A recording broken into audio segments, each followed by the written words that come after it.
Good morning everybody, have a nice day.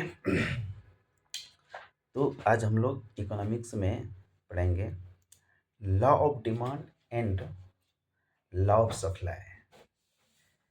Law of demand क्या कहता है कि किसी वस्तु का यदि प्राइस बढ़ेगा समझे तो उसका डिमांड घट जाएगा, उसमें कमी आ जाएगा। यदि किसी वस्तु के प्राइस घट गया तो उसका डिमांड बढ़ जाएगा। That is law of demand is function of price. और मांग के नियम लॉ ऑफ डिमांड जो होता है वो प्राइस के विपरीत होते हैं, यानी प्रोपोर्शनल होता है। प्रोपोर्शनल नहीं, अपोजिट होता है। प्राइस बढ़ेगी, डिमांड घटेगा। अब प्राइस घटेगी, डिमांड बढ़ेगा। इसी का जस्ट एक और टॉपिक है supply, law of supply. Supply में दूसरा रिलेशन है, यदि किसी वस्तु का प्राइस घट रहा है तो सप्लाई क्या हो जाएगा, पूर्ति कम हो जाएगा। तो पॉजिटिव होता है। प्राइस घटेगा, जैसे ये वस्तु है, यदि इसकी प्राइस घट गया तो पूर्ति को रोक दिया जाएगा। और यदि इस वस्तु की प्राइस बढ़ रहा है तो पूर्ति को क्या करेगा, सप्लाई को बढ़ा दिया जाएगा। तो पूर्ति के नियम में पॉजिटिव संबंध होता है, जबकि मांग के नियम में नेगेटिव संबंध होता है। That's all. नेक्स्ट टॉपिक हम लोग देखते हैं। तो क्वेश्चन पूछा है कि समान आपूर्ति वक्र की ढाल कैसी होती है। तो पॉजिटिव होती है। आपूर्ति से तात्पर्य किसी वस्तु की क्षमता से, मांग फलन है, प्राइस के एक दिश नहीं, मांग फलन है, प्राइस का एक दिश, बढ़ता हुआ फलन, घटता हुआ फलन, नहीं बढ़ता हुआ न घटता हुआ, स्थिर विनिमय, घटता हुआ फलन। मांग फलन है, प्राइस का घटता हुआ फलन, अर्थात किसी वस्तु की मांग एवं उसको प्रभावित करने वाले कारक के बीच, किसी वस्तु में उसको प्रभावित करने वाले कारक के बीच फलनात्मक संबंध करने के लिए समीकरण को इस प्रकार से किया जाता है। मांग फलन कीमत के एकादिश घटता हुआ फलन, एकादिश मांग फलन प्राइस की एकादिश का घटता फलन, क्योंकि किसी वस्तु की मांग एवं कीमत में विपरीत संबंध होता है, जबकि पूर्ति में धनात्मक संबंध होता है। मांग की तालिका क्यों प्रदर्शित करती है? मांग की तालिका क्या प्रदर्शित करती है? मांग की मात्रा एवं मूल्य में फलनात्मक संबंध है नंबर।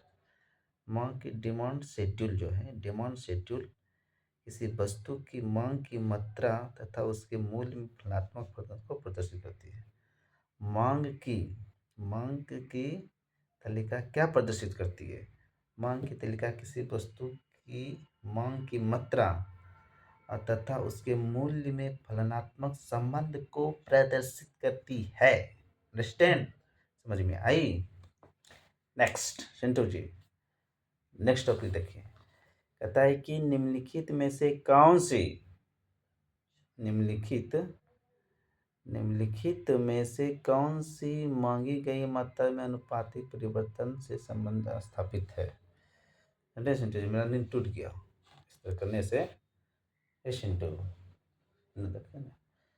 सिंटू भी इधर है, देखिए उधर। यही सिंटू सनातन है, हम है जयराम कटारिया, इसलिए कि नींद अभी टूट गया। That's all. नेक्स्ट क्वेश्चन कहता है कि कौन सी मांगी गई मात्रा में अनुपातिक परिवर्तन से संबंधित है? निम्न में से कौन सी मांगी गई मात्रा में अनुपातिक परिवर्तन से संबंधित है? तो ये तो ए नंबर हो जाए, सॉरी, चेंज इन क्वांटिटी बटे ओरिजिनल क्वांटिटी, तो बी नंबर हो जाएगा। महंगे की मात्रा में अनुपातिक परिवर्तन हो जाएगा चेंज इन क्वांटिटी बटे change original quantity, that's all.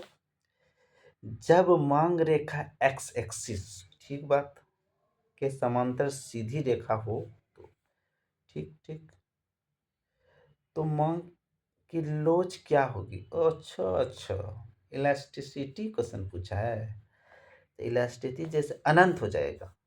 Listen to, जब मांग रेखा डिमांड लाइन एक्स एक्सिस के पैरेलल हो तो बताइए इलास्टिसिटी ऑफ डिमांड क्या होगी? ये हो, इलास्टिसिटी ऑफ डिमांड क्या होगी? तो ये इसमें पढ़े हैं, इलास्टिसिटी ऑफ डिमांड 0 होगी, एक्स एक्सिस पर समांतर, elasticity of infinity, elasticity of 1 क्या होगा? वाह वाह वाह वाह वाह वाह वाह वाह वाह।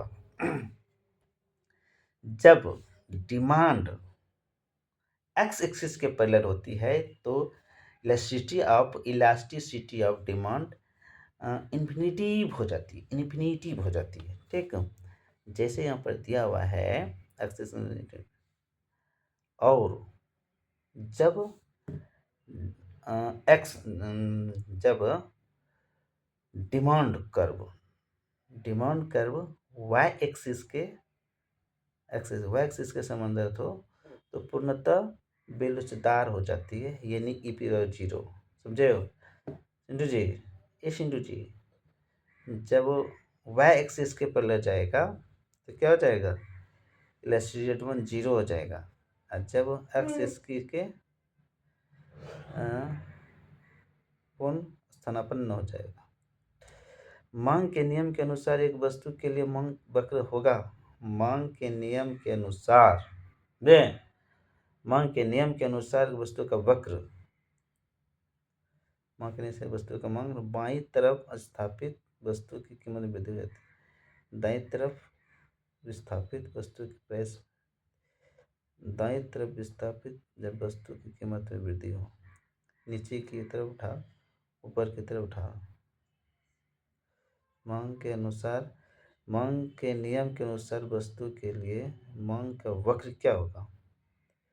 बाईं तरफ विस्थापित जब वस्तु की कीमत में वृद्धि हो, दाईं तरफ विस्थापित जब वस्तु की प्राइस में वृद्धि हो। बी नंबर, सी नंबर नीचे की तरफ ढाल होता है। MP assessment profession college. मांग के नियम के अनुसार जब वस्तु के मांग वक्र नीचे की तरफ ढाल वाला होगा, क्योंकि मांग के नियम के अनुसार डिमांड वित्त कर्मानुपाती संबंध होता है, क्योंकि मांग और प्राइस में वित्त कर्मानुपाती संबंध होता है। अर्थात जब वस्तु की मांग घटेगी, जब वस्तु की कीमत घटेगी तो मांग बढ़ेगी, जब वस्तु की प्राइस बढ़ेगी तो मांग घट जाएगी। इस प्रकार वस्तु का जो डिमांड पक्ष प्राप्त होगा वह नीचे की ओर डाउनवर्ड स्लोपिंग होता है। तो स्लोप हमेशा क्या होगा? डाउनवर्ड स्लोपिंग जाएगा। यदि कीमत घटने पर, यदि प्राइस घटने पर प्राइस घट गया तो कुल आगम बढ़ता है तो मांग वक्र कैसा होगा? यदि प्राइस घटने पर एग्रीगेट डिमांड बढ़ता है तो मांग वक्र कैसा होगा?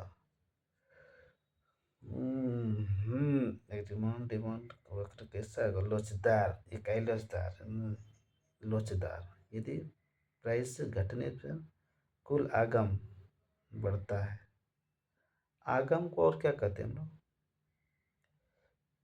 बढ़ता है तो मांग वक्र कैसा? यदि प्राइस घटने पर कुल आगम बढ़ता है, प्राइस घटने पर टोटल आगम बढ़ता है, घटने पर बढ़ता है तो मांग वक्र, प्राइस मांग बढ़ता है तो मांग वक्र लोचदार होता है, क्योंकि कीमत घटने पर मांग बढ़ जाती है, क्योंकि कीमत घटने पर वस्तु की मांग बढ़ जाती है तो लोचदार हो जाएगा, लोचदार इलास्टिसिटी हो जाएगा, इलास्टिसिटी लोचदार हो जाएगा। यदि प्राइस घटने पर Uttarakhand association professional officer, Uttarakhand association professional officer चले सिंधु जी ल सिंधु जी सप्लाई वक्र, तो ये तो क्लियर हो गया। यदि किसी वस्तु के प्राइस घटने पर मांग, तो मांग वक्र कैसा होगा, लोचदार हो जाएगा, इलास्टिसिटी।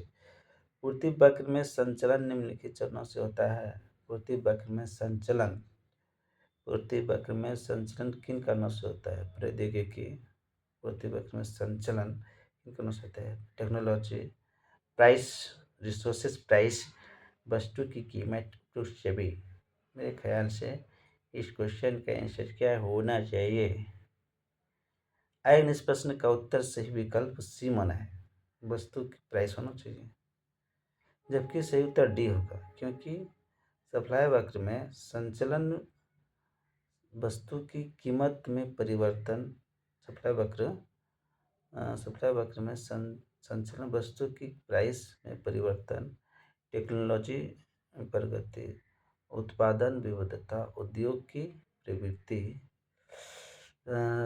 आकार, सरकारी नीतियाँ तथा गैर सरकारी कारण जैसे मजदूर हड़ताल, ये सभी होता है, सभी होता है। ठीक है, दोनों दे दो। कौन सा प्रतिलोम मांग फलन का सही वर्णन करता है। कौन सा प्रतिलोम मांग फंक्शन का सही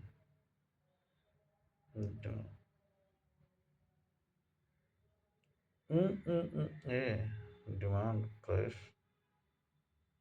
मेरे ख्याल से होना चाहिए प्राइस। ठीक।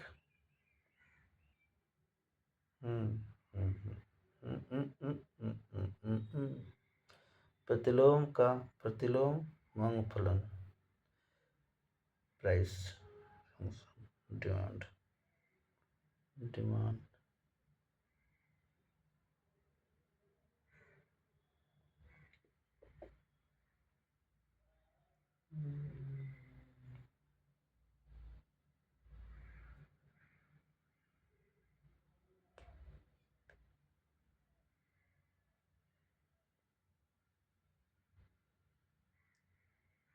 is the function of demand is the function of demand is the function of price, demand is the function of price, demand is the function of price.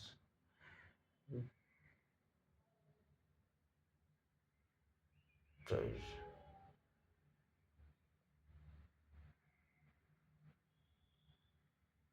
price, प्रतिलोम मांग फलन का सही, चलो ठीक है, मान लिए, I will understand.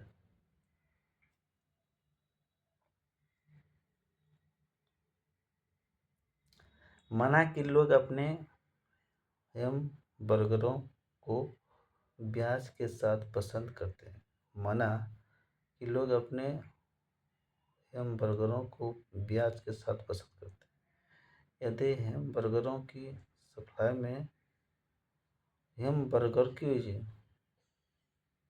Ji, M burger क्या होता है। माना कि अपने हमबर्ग के प्याज, प्याज है कि ब्याज है, प्याज है, प्याज के साथ पसंद करते हैं। यदि हैमबर्गरों की पूर्ति में कमी आती है, पूर्ति में सप्लाई में कमी आ गया, इसका मतलब सप्लाई में कमी आ गया, तो इसका मतलब क्या है, प्राइस कम हो गया होगा। तो ब्याज की मांग में निम्नलिखित में से सर्वाधिक संभावित किस प्रकार की होगी। तो यदि प्राइस कम हो गया होगा, प्राइस कम हो गया, डिमांड क्या होगा, बड़ा होगा, और प्रवर्तित बनी रहेगी, मांग वृद्धि होगी, क्योंकि वृद्धि होगी, क्योंकि कमी होगी, वृद्धि होगी, सी नंबर डी नंबर, कमी आएगी। तो मांग में संभावित किस, मांग में कमी आएगी, डिमांड कम हो जाएगा, क्योंकि हैमबर्गर और प्याज एक दूसरे के पूरक हैं। हैमबर्गर और प्याज एक दूसरे के पूरक असते तो कम कमी असते ना। मान लो कि अपने हैमबर्गर को प्याज के साथ पसंद करते हो, यदि हैमबर्गर की सप्लाई में कमी आएगी, पूर्ति कम होगी, पूर्ति कम होने लगने तो प्याज की मांग निम्नलिखित में सर्वाधिक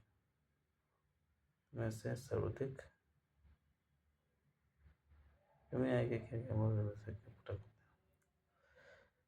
माना माना कि लोग अपने हैमबर्गर के प्याज बर्गर की पूर्ति कमी आएगी तो प्याज की मांग में कमी आएगी, क्योंकि हैमबर्गर में जब दो वस्तु की मांग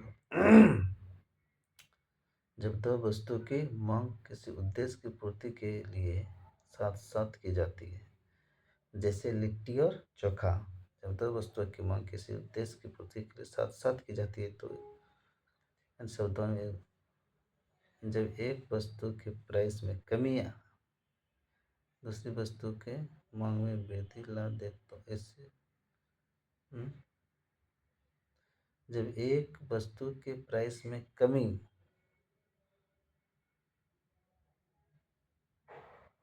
दूसरी वस्तु के डिमांड में वृद्धि ला दे तो ऐसी वस्तु पूरक वस्तु को लाती है, जैसे पेन और स्याही।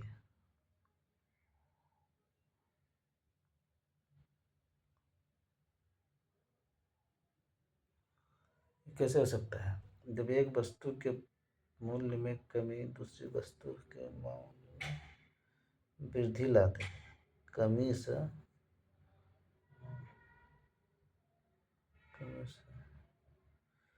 मूल्य में कमी से दूसरी वस्तु मांग में वृद्धि लाते हैं तो ऐसी वस्तु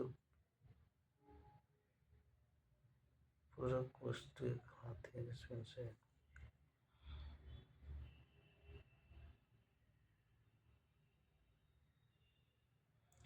दो समांतर मांग वक्र रेखा ए बी सी डी के साथ निम्नलिखित दो समांतर रेखाएं इंटू जी दो समांतर मांग वक्र रेखाएं ए बी और सी डी के साथ निम्नलिखित आरेख पर विचार कीजिए। दो समांतर रेखा वक्र ए बी और सी डी है, ए बी और सी डी तो मांग की कीमत लोच की होती है प्राइस इलास्टिसिटी की होती है। आर बिंदु पर समान है, आर और एस बिंदु समान है, प्राइस इलास्टिसिटी बिंदु आर और एस बिंदु से ज़्यादा है, बिंदु आर और बिंदु से कम है,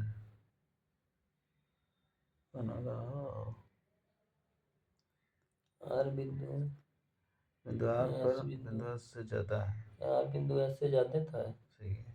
क्या रेखा ज्ञात कीजिए। मांग की लोच तो लोच एस कम है ना, आर ज़्यादा है, आर या प्राइस से इतने दूर तक है, इतने से तो बिंदु आर पर बिंदु एस से ज़्यादा है मांग की लोच। कथी पर एस आर पर लोच ज़्यादा है। किसी वस्तु के प्राइस में होने वाले सापेक्षिक परिवर्तन के परिणाम स्वरूप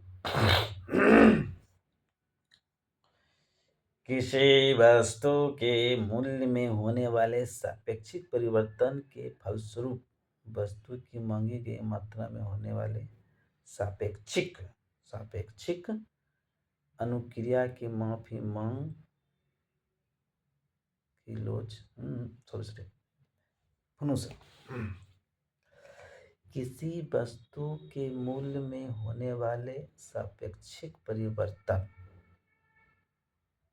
ठीक, सापेक्षिक परिवर्तन मूल्य में परिवर्तन के परिणाम स्वरूप वस्तु की मांगी गई मात्रा में होने वाले सापेक्षिक अनुक्रिया माफी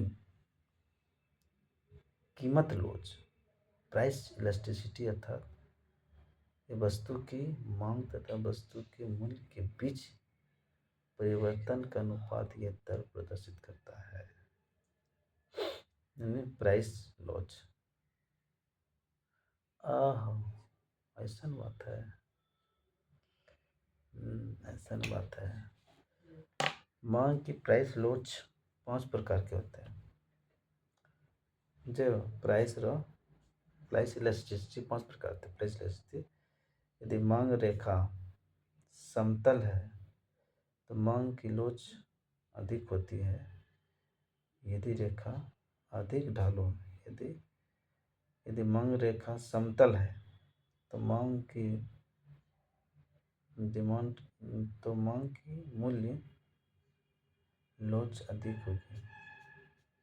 यदि रेखा अधिक ढालू है तो मांग की मूल्य लोच कम होगी। जैसा कि देखिए, मात्रा मूल्य प्राइस इलास्टिसिटी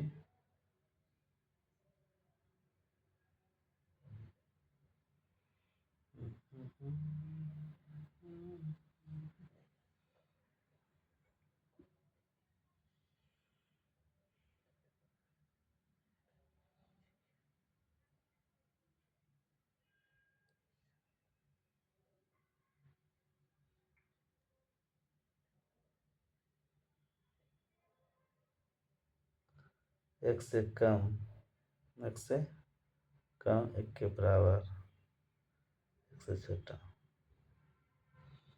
इसको आगे पढ़ेंगे। अगर आप निम्नलिखित कौन सा प्रभाव मांग सकते निम्नलिखित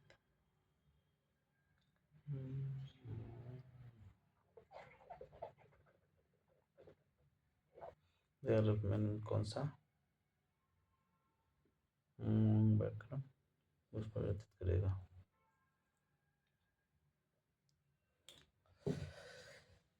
बताओ, क्वेश्चन है कि ग्राफ दिया गया है तो मांग वक्र एडी से परिवर्तित करेगा।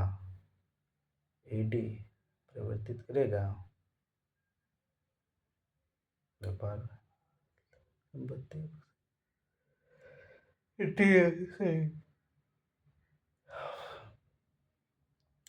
दिए गए आरेख में निम्नलिखित में से कौन सा प्रभाव सकल मांग वक्र एडी से परिवर्तित करेगा।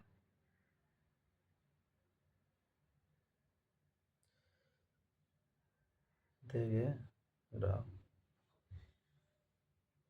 कौन सा प्रभाव सकल मांग वक्र एडी को प्रदर्शित करेगा। व्यापार मूल्य स्तर इनका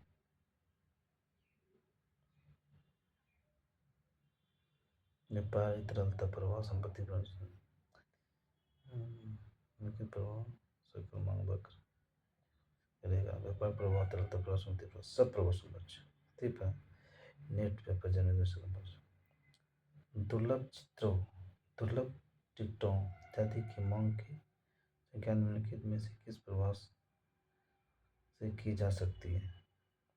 दुर्लभ टिकटों इत्यादि की मांग की व्याख्या निम्नलिखित में से किस प्रभाव से की जा सकती है।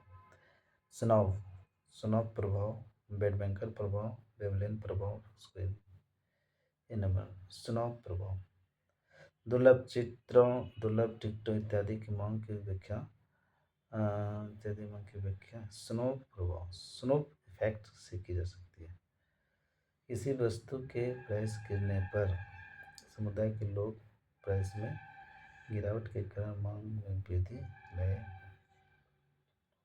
सामान्य लोगों में अपने को अलग रखने के लिए या उसके बाद भी उस वस्तु की मांग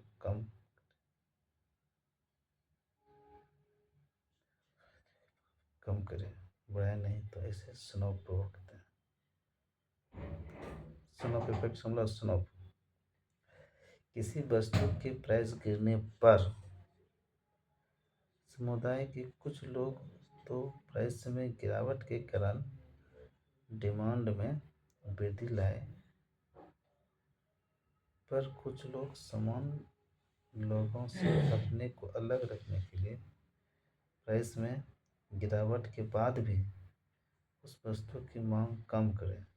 अच्छा, कम करें, वस्तु की मांग कम करें, बढ़ाए नहीं, डिमांड कम करें, बढ़ाए नहीं, इसे कहें स्नैव प्रभाव कहते हैं, स्नैव इफेक्ट कहते हैं। लास्ट इंटोरियन, what is snob effect? Snob snob snob effect, snob effect क्या होता है सिंटू तो समझिए लोग, ये स्नैव इफेक्ट क्या होता है, एक मिनट समझिए, नया चीज सुनाता है।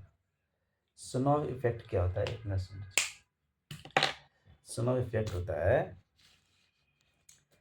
कि स्नैव इफेक्ट, मान लीजिए कि इस सुगवा पेन का प्राइस घटा, 10 रुपये में बेच रहा था, अब दे रहा है मात्र 2 रुपये में, तो भर भर के स्टूडेंट्स को खरीद लेगा कि नहीं? पूरा खरीदने जाएगा, डिमांड बढ़ लेकिन जाएगा। हाँ डिमांड बढ़ेगा, आदमी ज़्यादा डिमांड करेगा, खरीदेगा।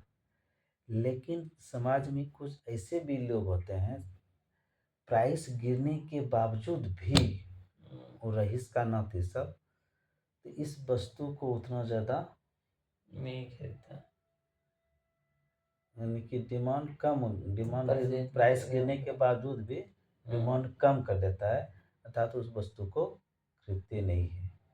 यानी 100 स्टूडेंट में मान लो 90 ठोने तो भर भर के खरीद लेगा, प्राइस गिरा है, लेकिन 10 तो एक ऐसा बंदा मिलेगा इसका 0 टका भी कर देगा, तो वो प्राइस गिरने के कारण वो नहीं, उसको डिमांड नहीं करेगा। तो यहाँ कह रहा है कि प्राइस में गिरावट के बाद भी उस वस्तु का मांग कम करेगा, 2 या 3 टो खरीदेगा। हम लोग 10 टो 20 टो भर भर के खरीद लेंगे, और बढ़ाए नहीं तो बाद फिर उस वस्तु का मांग कम करे, अब बढ़ाए नहीं तो इससे स्नॉप करते हैं, ये मांग का बढ़ेल के न और वो कम कर देते हैं, इसे क्या कहा जाता है, इसे कहा जाता है स्नेव इफेक्ट।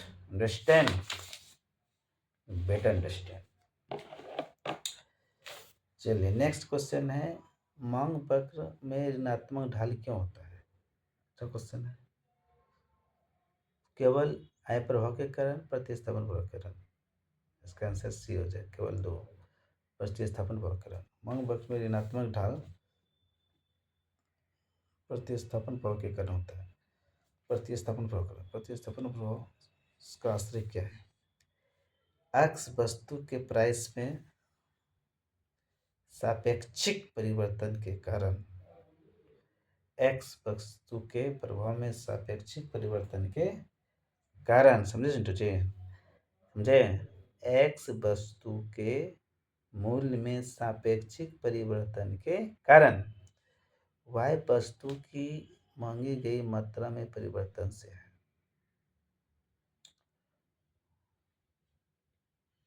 एक्स वस्तु के मूल्य में सापेक्षिक परिवर्तन के कारण वाई वस्तु की मांगी गई मात्रा, जबकि उपभोक्ता कंज्यूमर की वास्तविक आय पूर्ववत रखी गई, जैसा है वो वैसे रहेगा।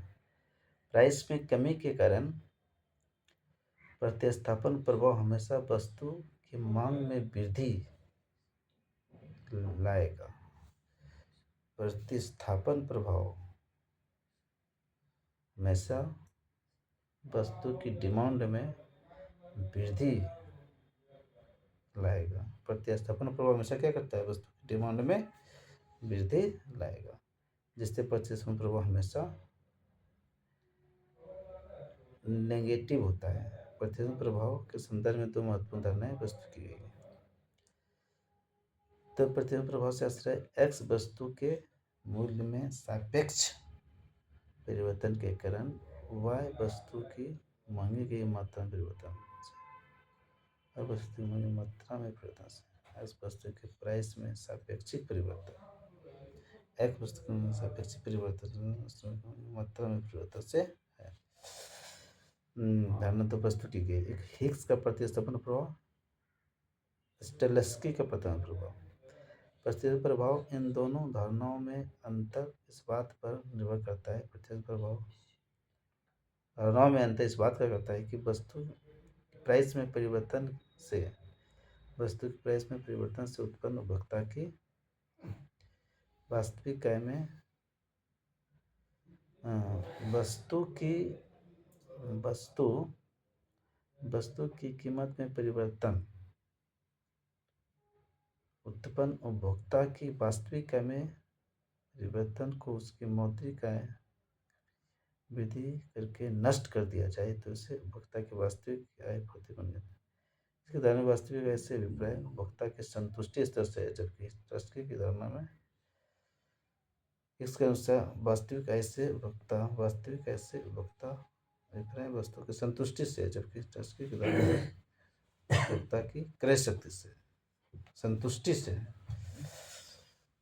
उनमें से किस अर्थशास्त्री ने वैल्यू एंड कैपिटल शीर्षक की पुस्तक लिखी? किस अर्थशास्त्री ने वैल्यू एंड कैपिटल शीर्षक पुस्तक लिखी?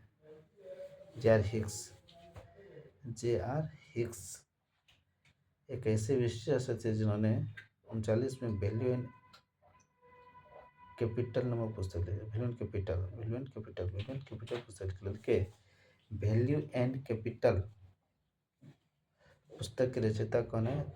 1939 में लिखा था ब्रिटिश अर्थशास्त्री थे, उसका नाम था जे आर हिक्स। खाद्य वस्तुओं की मांग आय बेलोच हो जाती है। निम्नलिखित में से किसके द्वारा इस सिद्धांत का प्रतिपादन किया गया? बी नंबर एंजिल जर्मन सांख्यिकी एंजिल ने घरेलू आय स्तर खाद्य पदार्थों पर खर्च कंजप्शन की आय के अनुपात किया, जिसमें खाद्य वस्तु की मांग आय बेलोच थी। इससे कुल औद्योगिक उत्पादन में खाद्य अंश गिर जाएगा, फलतः आय ऊपर उठेगा। तो खाद्य वस्तुओं की मांग आय बेलोच होती है, यानी फूड कंजप्शन एक्सपेंडिचर खाद्य वस्तुओं की मांग डिमांड इनकम बेलोच होती है। किसके दलाल ने किसने दिया था? ये देता है एंजल नियम। किसने? एंजल नियम। मांग सिद्धांत के क्रमिक विकास के क्रम की शिनाख्त कीजिए। मांग सिद्धांत के क्रमिक विकास के क्रम की मांग सिद्धांत के क्रमिक विकास मांग सिद्धांत के क्रमिक विकास मांग सिद्धांत के क्रमिक विकास से खनन कीजिए। मार्शल की मांग सिद्धांत अधिनायक वक्र रेखा स्वप्रेषित रेखा मांग नहीं तो हो जाएगा डी नंबर। पहले ए हो जाएगा मार्शल का मांग सिद्धांत, बी नंबर अधिमान वक्र रेखा स्वप्रकाशित अधिमान सिद्धांत, डी मांग की मंद अधिमान सिद्धांत। मांग सिद्धांत के क्रमिक विकास के क्रम निम्नलिखित मार्शल का मांग सिद्धांत, अधिमान वक्र सिद्धांत ले, इसके बाद स्वप्रकाशित अधिमान सिद्धांत, मांग की मंद अधिमान वक्र सिद्धांत सभी ले। ठीक, that's all।